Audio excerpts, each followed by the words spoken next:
Hello, everyone. I hope you all are having a good evening so far. Let's see here. Let's get a little bit of music playing. For anybody who is new, welcome. There we go. You have stumbled upon a book reading for this evening. The Giver by Lois Lowry. We started this series last week, so we got through 4 chapters. So if you are behind on that, you can always go to my YouTube channel, and I have all of these lives uploaded onto my YouTube channel. So if you happen to have missed an episode or anything like that, feel free to go back and watch on my YouTube, and then join us on Mondays from 8 to 9, sometimes 8 to 9:30, depending on the kind of reading that we're doing. So hello, Miss Deborah. I've had a good weekend so far. How about you?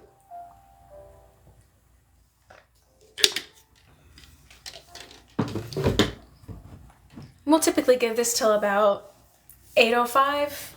Give people a chance to hop on and get comfy and get your favorite drink and get your jammies on, and then we'll start reading at about 8:05. So good. I'm glad you've had a good weekend so far. It's always nice to start off the week with a good weekend. So give me a thumbs up if you guys can hear me all right. Give me a thumbs up if you can hear the music. I mean, we'll turn it down when I start reading, of course, but I don't know what's with... Let me adjust my lights. I feel like I look so pale. Did that help? I don't know. Did that help? Is that better? Maybe? I don't know. That might be better. I have no idea. I just look really pale. I mean, I'm white. I know I'm pale, but, I feel like more so than normal. But it is the winter, and I do not get sun, so...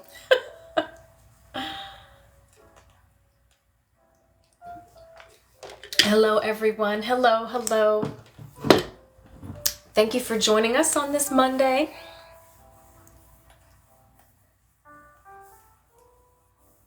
I hope you guys are having a great day so far. For anyone who is new and joining us, we are reading The Giver. We just got started last week, and so you're only 4 chapters behind if you missed it. You can always hop onto my YouTube channel. I have all of the readings that we've done on YouTube that I have them all listed in sequential order. It's also the list of books that we've read prior to this one. Gosh, I think we're a few books in now. We've gotten several books under our belt so far. So please feel free to check out my YouTube channel and catch up on all of the readings of the other books that we've done so far. But like I said, we're only just getting started into this one. We're only 4 chapters into the first book, so you really haven't missed that much.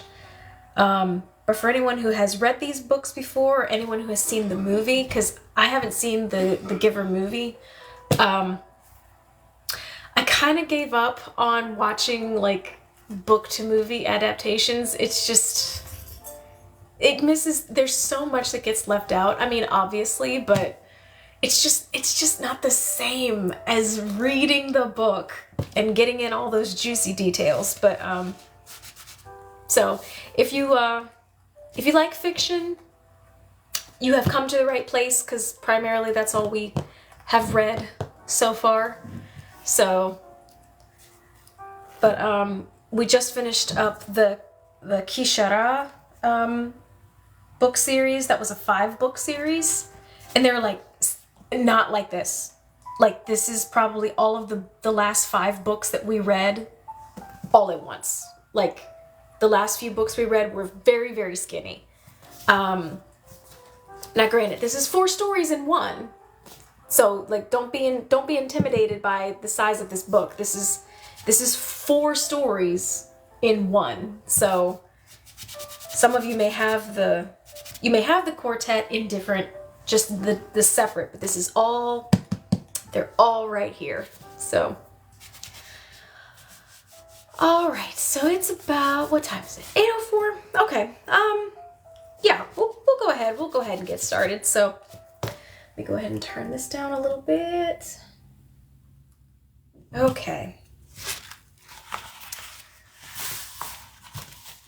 All right, so here we go.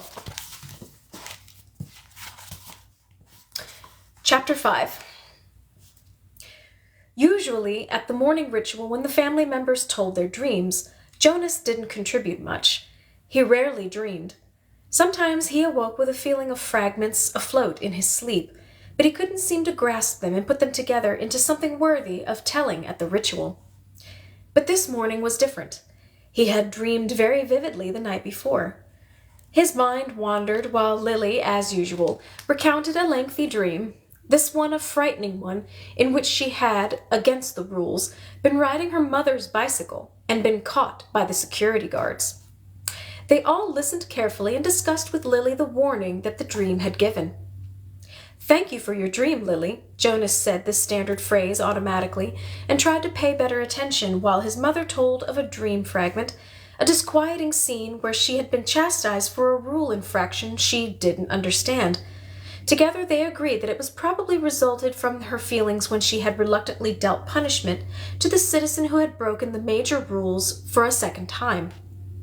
Father said that he'd had no dreams. "Gabe?" Father asked, looking down at the basket where the new child lay gurgling at his feeding, after his feeding, ready to be taken back to the nurturing center for the day. They all laughed. Dream-telling began with threes. If new children dreamed, no one knew. "Jonas?" Mother asked. They always asked, though they knew how rarely Jonas had a dream to tell. "I did dream last night," Jonas told them. He shifted in his chair, frowning. "Good," Father said. "Tell us." "The details aren't clear, really," Jonas explained, trying to recreate the odd dream in his mind. "I think I was in the bathing room at the house of the old." "That's where you were yesterday," Father pointed out. Jonas nodded. "But it wasn't really the same. There was a tub in the dream, but only one. And the real bathing room has rows and rows of them.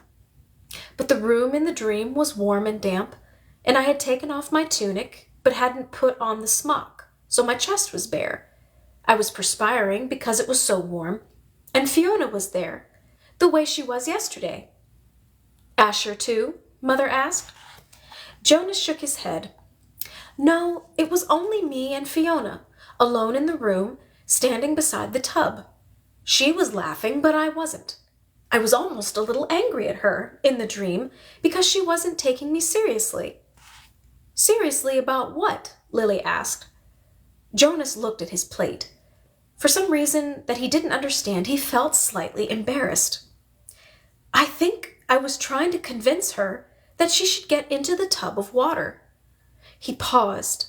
He knew he had to tell it all, that it was not only all right but necessary to tell all of a dream. So he forced himself to relate the part of the dream that made him uneasy. "I wanted her to take off her clothes and get into the tub," he explained quickly. "I wanted to bathe her. I had the sponge in my hand, but she wouldn't. She kept laughing and saying no." He looked up at his parents. "That's all," he said. "Can you describe the strongest feeling in your dream, son?" Father asked. Jonas thought about it. The details were murky and vague, but the feelings were clear and flooded him again now as he thought. "The wanting," he said. "I knew that she wouldn't, and I think I knew that she shouldn't, but I wanted it so terribly. I could feel the wanting all through me." "Thank you for your dream, Jonas," Mother said after a moment. She glanced at Father. "Lily," Father said, "it's time to leave for school. Would you walk beside me this morning and keep an eye on the new child's basket? We want to be certain he doesn't wiggle himself loose." Jonas began to rise to collect his school books. He thought it surprising that they hadn't talked about his dream at length before the thank you. Perhaps they found it as confusing as he had. "Wait, Jonas," Mother said gently. "I'll write an apology to your instructor so that you won't have to speak one for being late." He sank back down into his chair, puzzled. He waved to Father and Lily as they left the dwelling, carrying Gabe in his basket. He watched while Mother tidied the remains of the morning meal and placed the tray by the front door for the collection crew. Finally, she sat down beside him at the table. "Jonas," she said with a smile, "the feeling you described as the wanting, it was your first stirrings. Father and I have been expecting it to happen to you. It happens to everyone. It happened to Father when he was your age, and it happened to me. It will happen someday to Lily. And very often," Mother added, "it begins with a dream." Stirrings. He had heard the word before. He remembered that there was a reference to the stirrings in the Book of Rules, though he didn't remember what it said. And now and then the speaker mentioned it. Attention, a reminder that stirrings must be reported in order for treatment to take place. He had always ignored that announcement because he didn't understand it, and it never seemed to apply to him in any way. He ignored, as most citizens did, many of the commands and reminders read by the speaker. "Do I have to report it?" he asked Mother. She laughed. "You did, in the dream telling. That's enough." "But what about the treatment? The speaker says the treatment must take place." Jonas felt miserable. Just when the ceremony was about to happen, his ceremony of 12, would he have to go away someplace for treatment? Just because of a stupid dream? But his mother laughed again in a reassuring, affectionate way. No, she said. "It's just the pills. You're ready for the pills, that's all. That's the treatment for stirrings." Jonas brightened. He knew about the pills. His parents both took them each morning, and some of his friends did, he knew. Once he had been heading off to school with Asher, both of them on their bikes, when Asher's father had called from their dwelling doorway. "You forgot your pill, Asher." Asher had groaned good-naturedly, turned his bike, and ridden back while Jonas waited. It was the sort of thing one didn't ask a friend about because it might have fallen into that uncomfortable category of being different. Asher took a pill each morning. Jonas did not. Always better, less rude, to talk about things that were the same. Now he swallowed the small pill that his mother handed him. "That's all?" he asked. "That's all," she replied, returning the bottle to the cupboard. "But you mustn't forget. I'll remind you for the first few weeks, but then you must do it on your own. If you forget, the stirrings will come back. The dreams of stirrings will come back. Sometimes the dosage must be adjusted." "Asher takes them," Jonas confided. His mother nodded, unsurprised. "Many of your group mates probably do. The males, at least. And they all will soon. Females, too." "How long will I have to take them?" "Until you enter the house of the old," she explained. "All of your adult life. But it becomes routine. After a while, you won't even pay much attention to it." She looked at her watch. "If you leave right now, you won't even be late for school. Hurry along. And thank you again, Jonas," she added as he went to the door, "for your dream."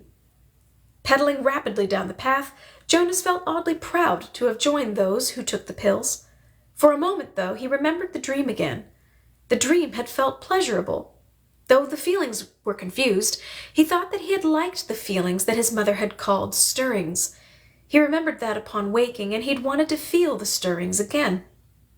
Then, in the same way that his own dwelling slipped away behind him as he rounded a corner on his bicycle, the dream slipped away from his thoughts.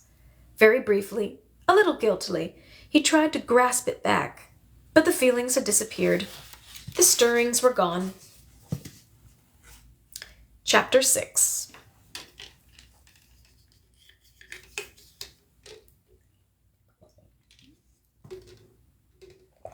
And I just completely missed my mouth. Good Lord.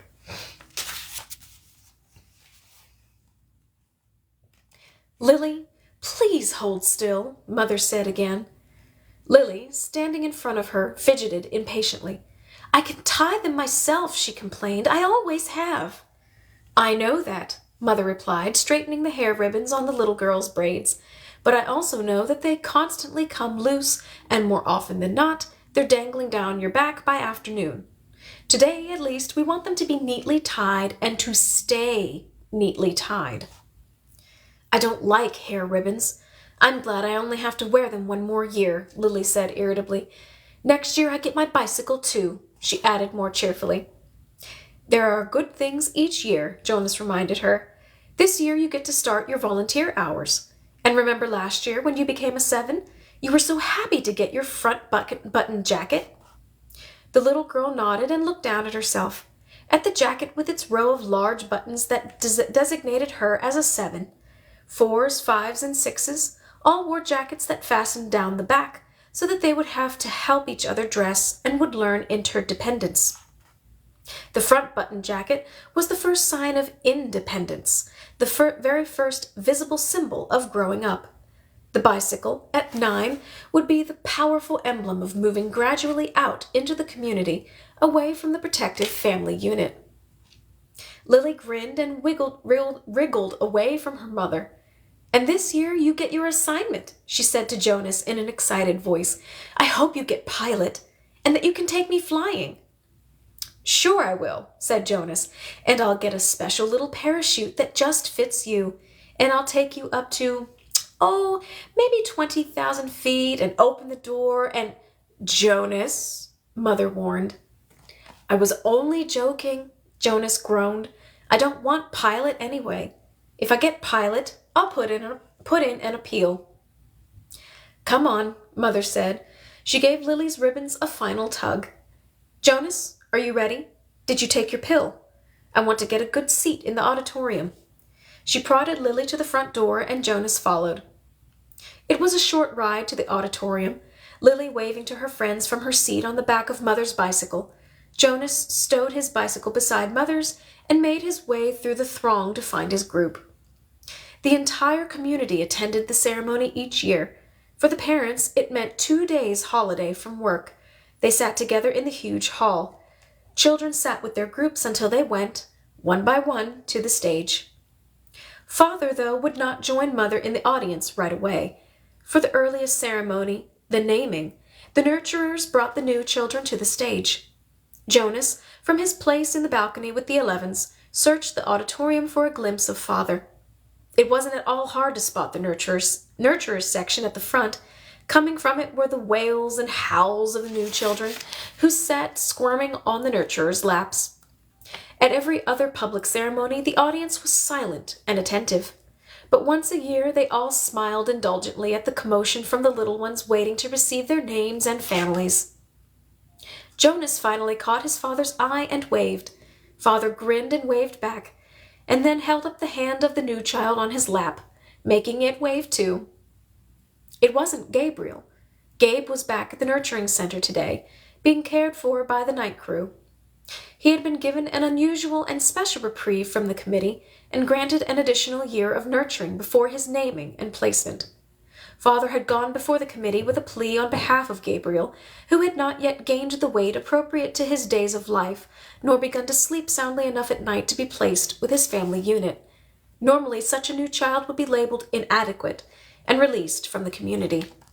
Instead, as a result of Father's plea, Gabriel had been labeled uncertain and given the additional year. He would continue to be nurtured at the center and would spend his nights with Jonas's family unit. Each family member, including Lily, had been required to sign a pledge that they would not become attached to this little temporary guest, and that they would relinquish him without protest or appeal when he was assigned to his own family unit at next year's ceremony. At least, Jonas thought, after Gabriel was placed next year, they would still see him often because he would be part of the community. If he were released, they would not see him again. Ever. Those who were released, even as new children, were sent elsewhere and never returned to the community. Father had not had to release a single new child this year, so Gabriel would have represented a real failure and sadness. Even Jonas, though he didn't hover over the little one the way Lily and his father did, was glad that Gabe had not been released. The first ceremony began right on time, and Jonas watched as one after another each new child was given a name and handed by the nurturers to its new family unit. For some, it was a first child, but many came to the stage accompanied by another child beaming with pride to receive a little brother or sister, the way Jonas had when he was about to be a 5. Asher poked Jonas's arm. "Remember when we got Philippa?" he asked in a loud whisper. Jonas nodded. It had only been last year. Asher's parents had waited quite a long time before applying for a second child. Maybe, Jonas suspected, they had been so exhausted by Asher's lively foolishness that they needed a little time. 2 of their group, Fiona and another female named Thea, were missing temporarily, waiting with their parents to receive new children. But it was rare that there was such an age gap between children in a family unit. When her family's ceremony was completed, Fiona took the seat that had been saved for her in the row ahead of Asher and Jonas. She turned and whispered to them, "He's cute, but I don't like his name very much." She made a face and giggled. Fiona's new brother had been named Bruno. It wasn't a great name, Jonas thought, like Gabriel, for example, but it was okay. The audience applause, which was enthusiastic at each naming, rose in an exuberant swell when one parental pair, glowing with pride, took a male new child and heard him named Caleb. This new Caleb was a replacement child. The couple had lost their first Caleb, a cheerful little 4. Loss of a child was very, very rare. The community was extraordinarily safe, each citizen watchful and protective of all children. But somehow the first little Caleb had wandered away unnoticed and had fallen into the river. The entire community had performed the ceremony of loss together, murmuring the name Caleb throughout an entire day, less and less frequently, softer in volume, as the long and somber day went on, so that the little 4 seemed to fade away gradually from everyone's consciousness. Now, at this special naming, the community performed the brief murmur of replacement ceremony, repeating the name for the first time since the loss. Softly and slowly at first, then faster and with greater volume, as the couple stood on the stage with the new child sleeping in the mother's arms. It was as if the first Caleb were returning. Another new child was given the name Roberto, and Jonas remembered that Roberto the Old had been released only last week. But there was no murmur of replacement ceremony for the new little Roberto. Release was not the same as loss. He sat politely through the ceremonies of 2 and 3 and 4, increasingly bored as he was each year. Then a break for midday meal, served outdoors, and back again to the seats for the 5s, 6s, 7s, and finally, last of the first day's ceremonies, the 8s. Jonas watched and cheered as Lily marched proudly to the stage, became an 8, and received the identifying jacket that she would wear this year.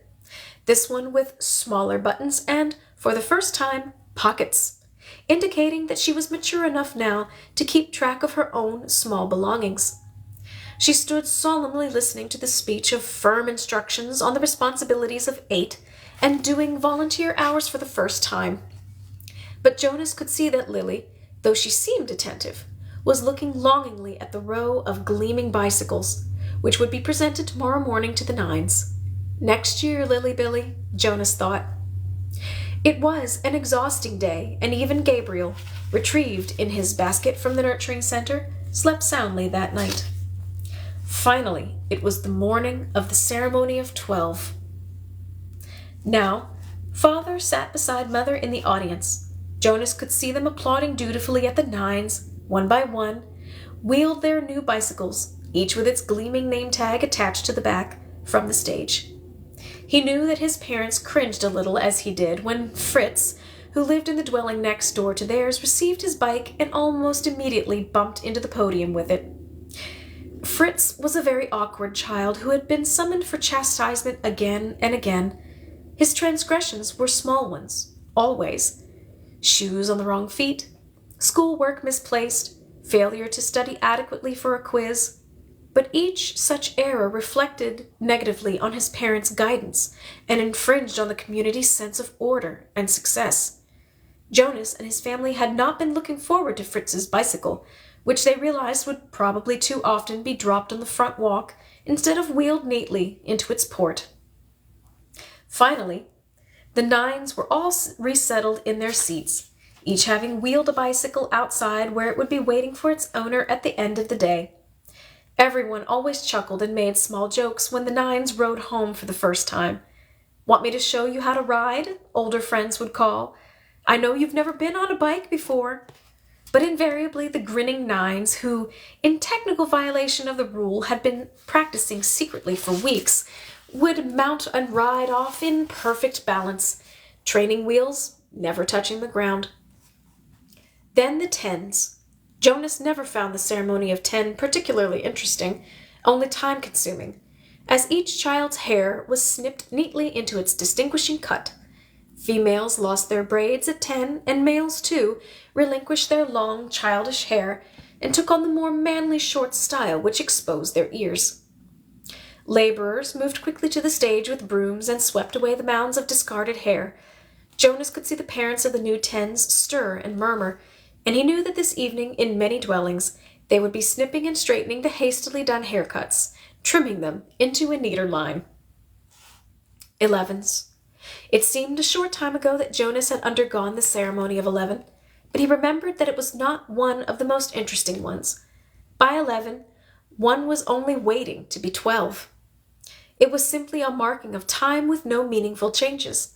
There were no new clothing, different undergarments for the females, whose bodies were beginning to change, and longer trousers for the males, with a specially shaped pocket for the small calculator that they would use this year in school, but those were simply presented in wrapped packages without an accompanying speech. Break for midday meal. Jonas realized that he was hungry. He and his group mates congregated by the tables in front of the auditorium and took their packaged food. Yesterday there had been merriment at lunch, a lot of teasing and energy, but today the group stood anxiously, separate from the other children. Jonas watched the new nines gravitate toward their waiting bicycles, each one admiring his or her name tag. He saw the tens stroking their new shortened hair, the females shaking their heads to feel the unaccustomed lightness without the heavy braids they had worn so long.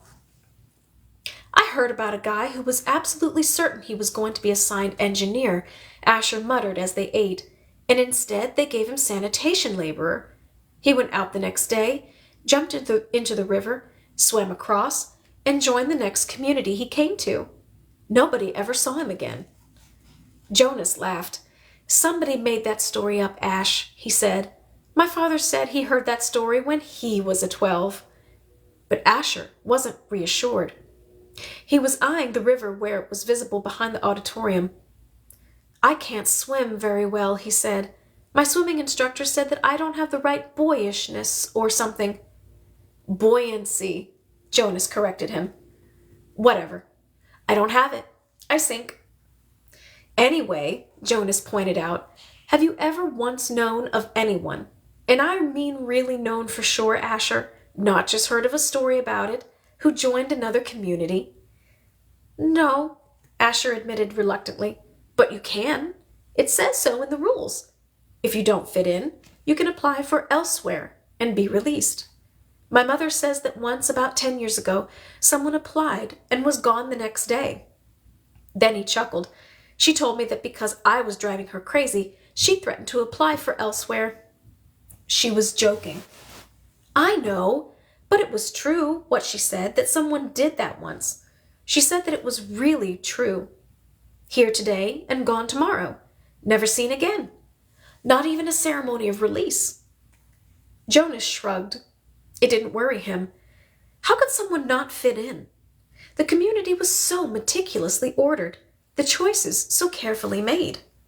Even the matching of spouses was given such weighty consideration that sometimes an adult who applied to receive a spouse waited months or even years before a match was approved and announced. All of the factors, disposition, energy level, intelligence, and interests, had to correspond and to interact perfectly. Jonas's mother, for example, had higher intelligence than his father, but his father had a calmer disposition. They balanced each other. Their match, which like all matches had been monitored by the committee of elders for 3 years before they could apply for children, had always been a successful one. Like the matching of spouses and the naming and placement of new children, the assignments were scrupulously thought through by the committee of elders. He was certain that his assignment, whatever it was to be, and Asher's too, would be the right one for them. He only wished that the midday break would conclude, that the audience would re-enter the auditorium, and the suspense would end. As if in answer to his unspoken wish, the signal came, and the crowd began to move toward the doors.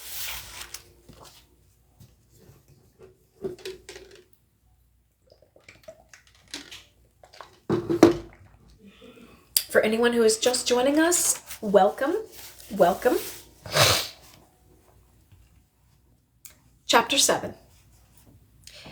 Now Jonas's group had taken a new place in the auditorium, trading with the new 11s, so that they sat in the very front, immediately before the stage. They were arranged by their original numbers, the numbers they had been given at birth. The numbers were rarely used after the naming, but each child knew his number, of course. Sometimes parents used them in irritation at a child's misbehavior, indicating that mischief made one unworthy of a name. Jonas always chuckled when he heard a parent, exasperated, call sharply to a whining toddler, "That's enough, 23." Jonas was 19. He had been the 19th new child born his year.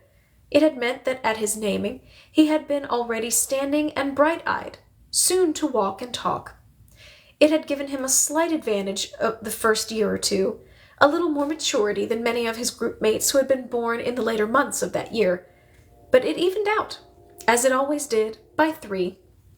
After 3, the children progressed at much the same level, though by their first number one could always tell who was a few months older than others in his group.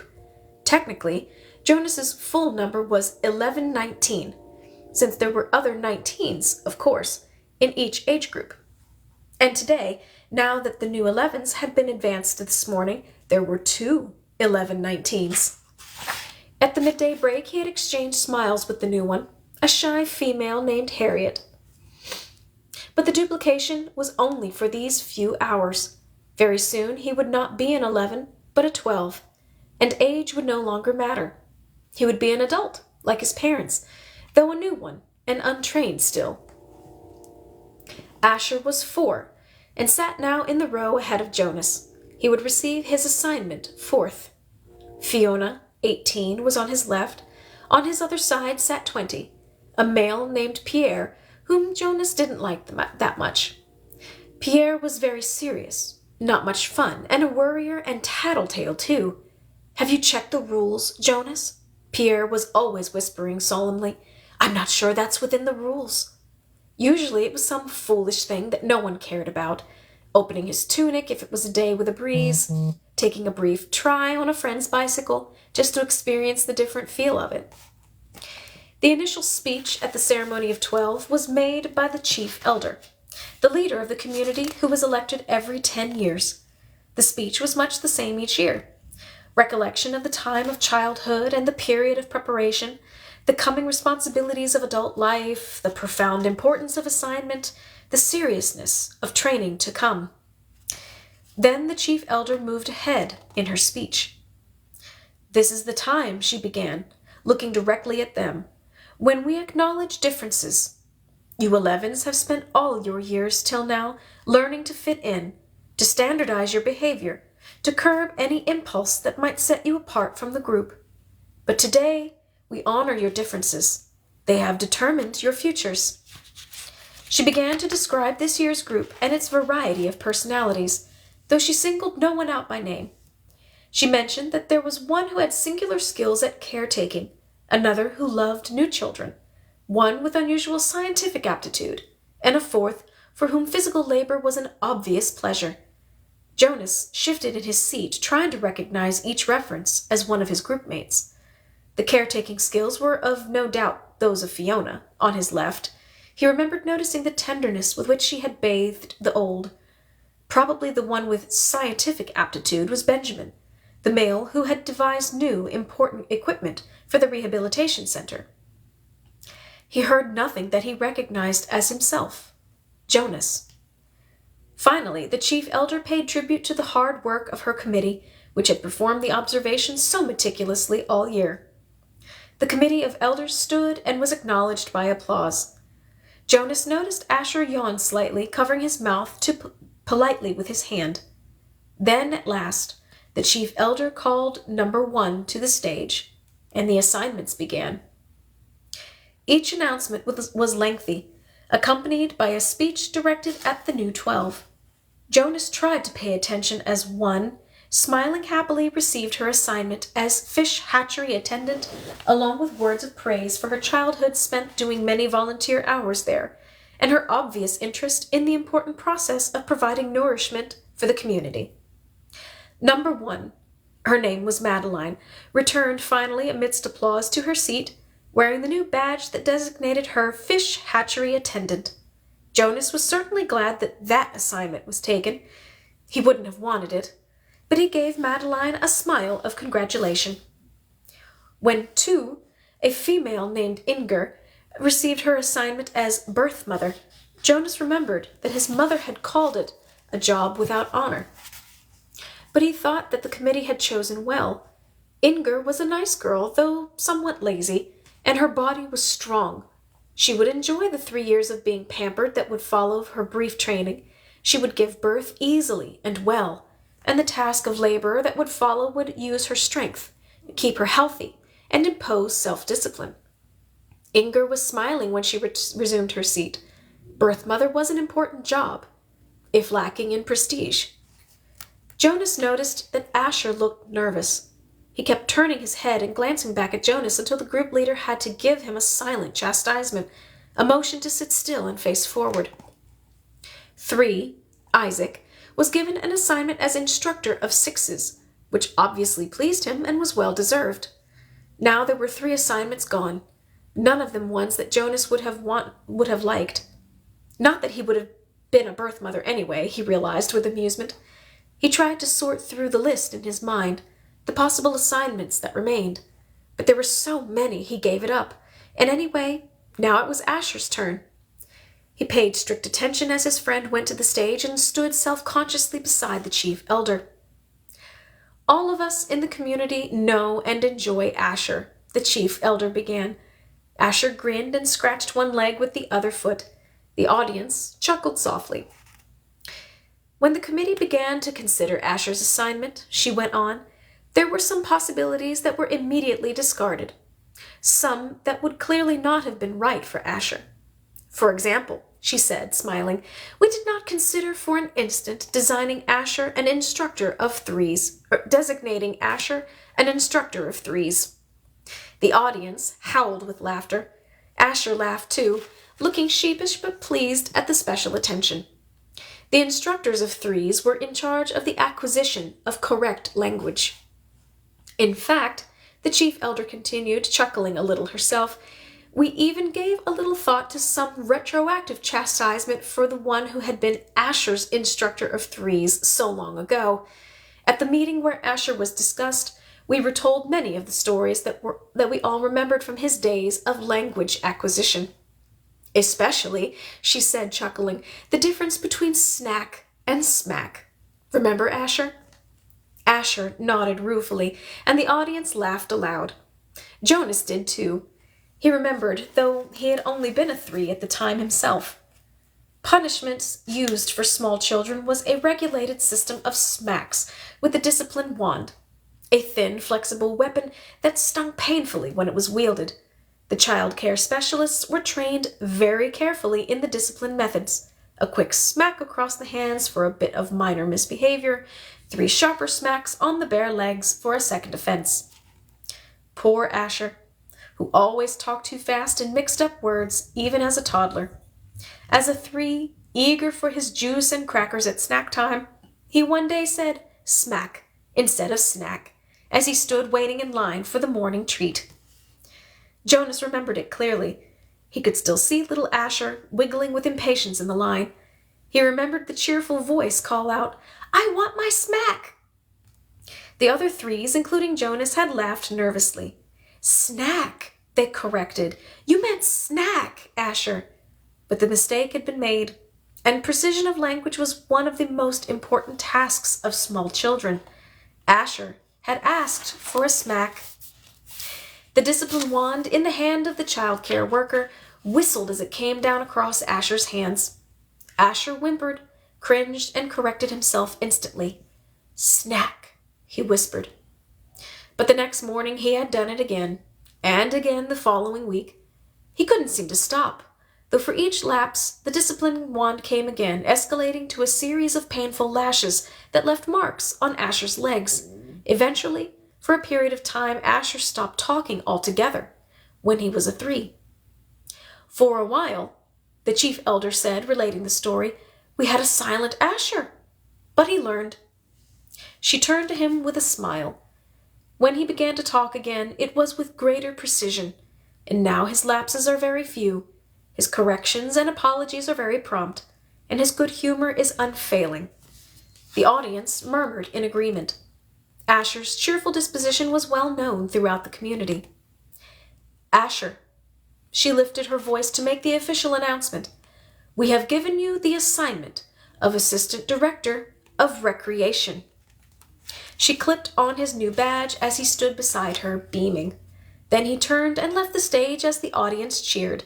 When he had taken his seat again, the chief elder looked down at him and said the words that she had said now 4 times, and would say to each new 12. Somehow she gave it special meaning for each of them. Asher, she said, thank you for your childhood. The assignments continued, and Jonas watched and listened, relieved now by the wonderful assignment his best friend had been given. But he was more and more apprehensive as his own approached. Now the new 12s in the row ahead had all received their badges. They were fingering them as they sat, and Jonas knew that each one was thinking about the training that lay ahead. For some, one studious male had been selected as doctor, a female as engineer, and another for law and justice. It would be years of hard work and study. Others, like laborers and birth mothers, would have a much shorter training period. 18, Fiona, on his left, was called. Jonas knew she must be nervous, but Fiona was a calm female. She had been sitting quietly, serenely, throughout the ceremony. Even the applause, though enthusiastic, seemed serene when Fiona was given the important assignment of caretaker of the old.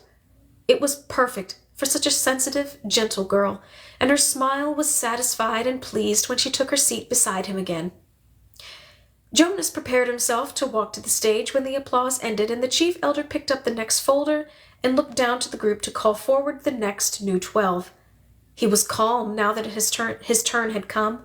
He took a deep breath and smoothed his hair with his hand. 20, he heard her voice say clearly. Pierre. She skipped me, Jonas thought, stunned. Had he heard wrong? No. There was a sudden hush in the crowd, and he knew that the entire community realized that the chief elder had moved from 18 to 20, leaving a gap. On his right, Pierre, with a startled look, rose from his seat and moved to the stage. A mistake. She had made a mistake. But Jonas knew, even as he had the thought, that she hadn't. The chief elder made no mistakes. Not at the ceremony of 12. He felt dizzy. He couldn't focus his attention. He didn't hear what assignment Pierre received and was only dimly aware of the applause as the boy returned, wearing his new badge. Then, 21, 22. The numbers continued in order. Jonas sat, dazed, as they moved into the 30s and then the 40s, nearing the end. Each time, at each announcement, his heart jumped for a moment, and he thought wild thoughts. Perhaps now she would call his name. Could he have forgotten his own number? No, he had always been 19. He was sitting in the seat marked 19.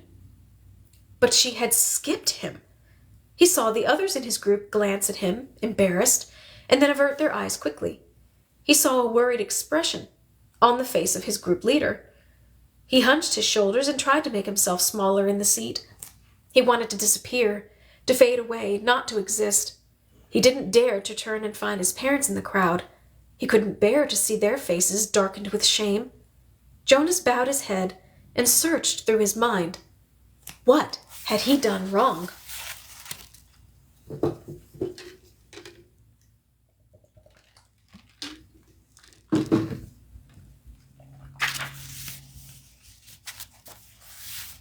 Chapter 8. The audience was clearly ill at ease.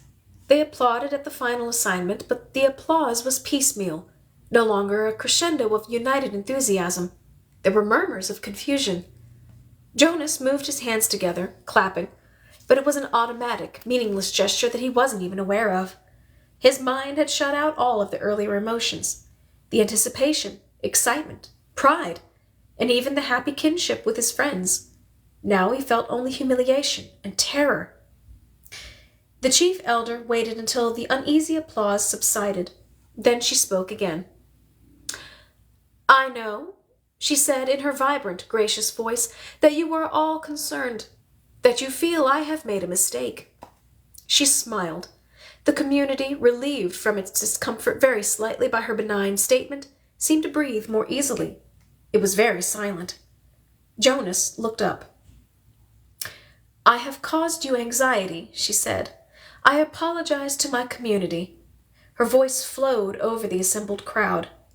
"We accept your apology," they all uttered together. "Jonas," she said, looking down at him, "I apologize to you in particular. I caused you anguish."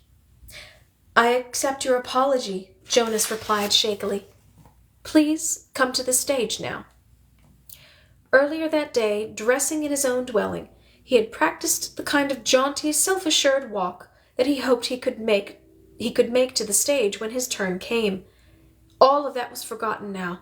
He simply willed himself to stand, to move his feet that felt weighted and clumsy, to go forward, up the steps, and across the platform until he stood at her side. Reassuringly, she placed her arm across his tense shoulders.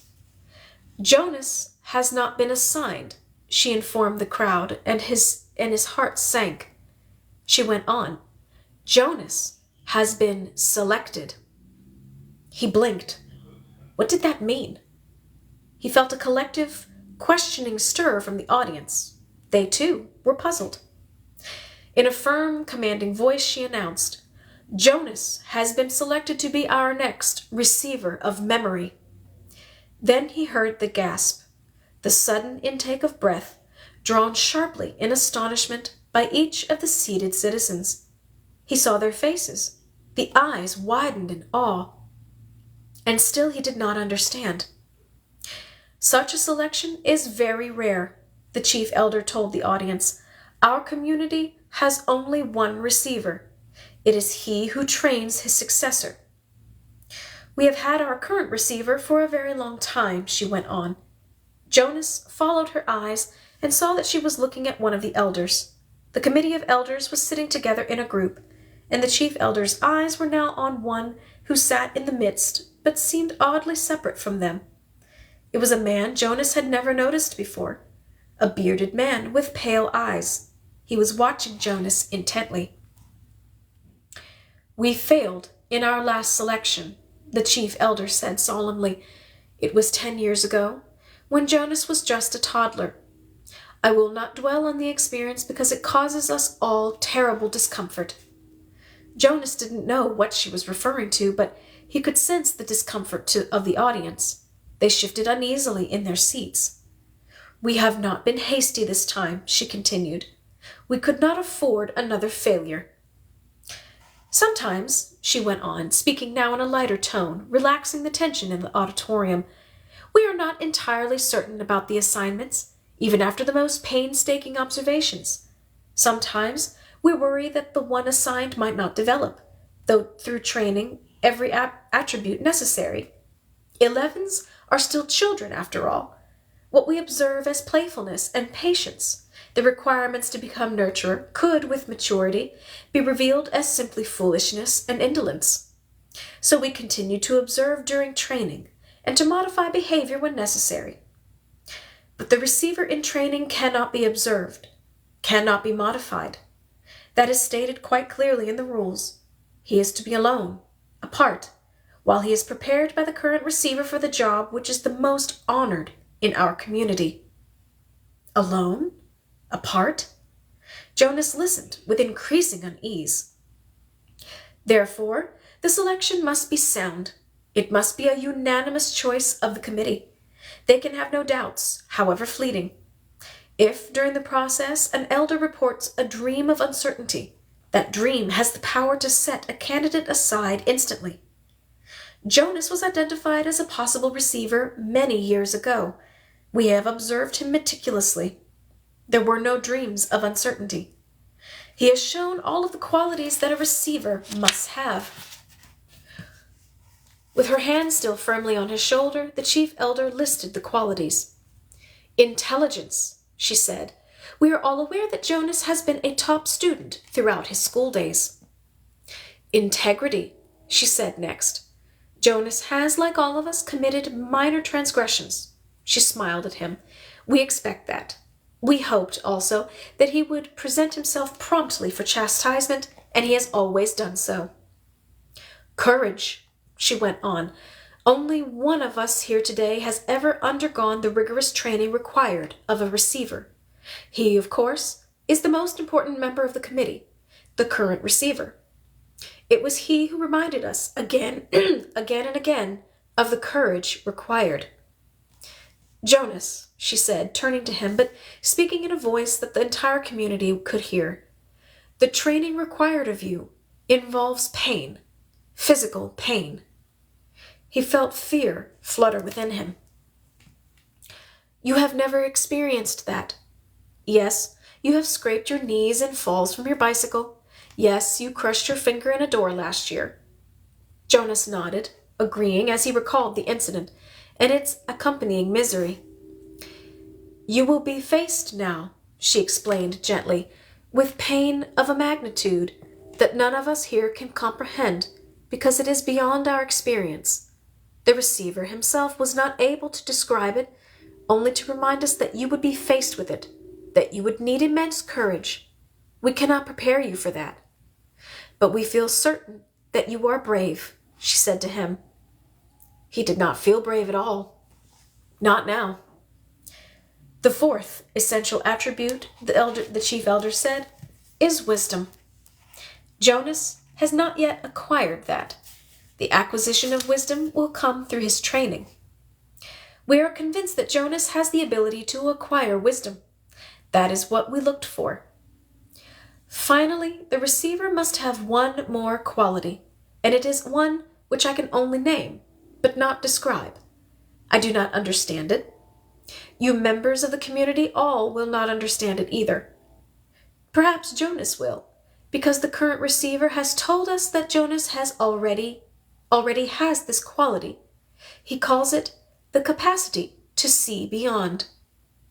The chief elder looked at Jonas with a question in her eyes. The audience watched him too. They were silent. For a moment he froze, consumed with despair. He didn't have it. The whatever she had said. He didn't know what it was. Now was the moment when he would have to confess, to say, "No, I don't. I can't," and throw himself on their mercy, ask their forgiveness, to explain that he had been wrongly chosen, that he was not the right one at all. But when he looked out across the crowd, the sea of faces, the thing happened again, the thing that had happened with the apple. They changed. He blinked, and it was gone. His shoulders straightened slightly. Briefly, he felt a tiny sliver of sureness for the first time. She was still watching him. They all were. I think it's true, he told the chief elder and the community. I don't understand it yet. I don't know what it is, but sometimes I see something, and maybe it's beyond. She took her arm from his shoulders. Jonas, she said, speaking not to him alone, but to the entire community to which he was part, you will be trained to be our next receiver of memory. We thank you for your childhood. Then she turned and left the stage, left him there alone, standing and facing the crowd, which began spontaneously the collective murmur of his name. Jonas. It was a whisper at first, hushed, barely audible. Jonas, Jonas. Then louder and faster. Jonas, Jonas, Jonas. With the chant, Jonas knew the community was accepting him and his new role, giving him life, the way they had given it to the new child Caleb. His heart swelled with gratitude and pride. But at the same time he was filled with fear. He did not know what his selection meant. He did not know what he was to become, or what would become of him.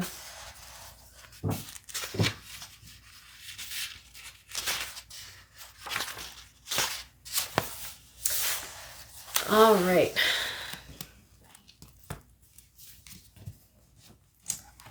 That brings us to chapter 9 for next week. Oh my goodness. Well, I hope you guys have been enjoying the reading so far. I absolutely love this series. I feel like I say that about every book that I've read so far, but I truly do love this book series. It's one of my absolute favorites. I was so excited to read this for you guys, and now I'm so glad that we're doing it now. So again, if you missed my reading from last week, it's on my YouTube channel, along with all of my past readings of other books that we've read so far. So I will be uploading this episode tomorrow, probably tomorrow. So if you're seeing this on YouTube for the first time, either tomorrow, maybe even Wednesday, if I get caught up with some stuff after work tomorrow. Thank you for watching. Feel free to join us live on TikTok. I do these readings every Monday from 8 to 9. Would love to have you with us as a live audience, but if not, keep enjoying these readings on YouTube. So I hope you guys have a fantastic week. Stay hydrated, stay safe, and I will see you next Monday at 8 p.m. Bye.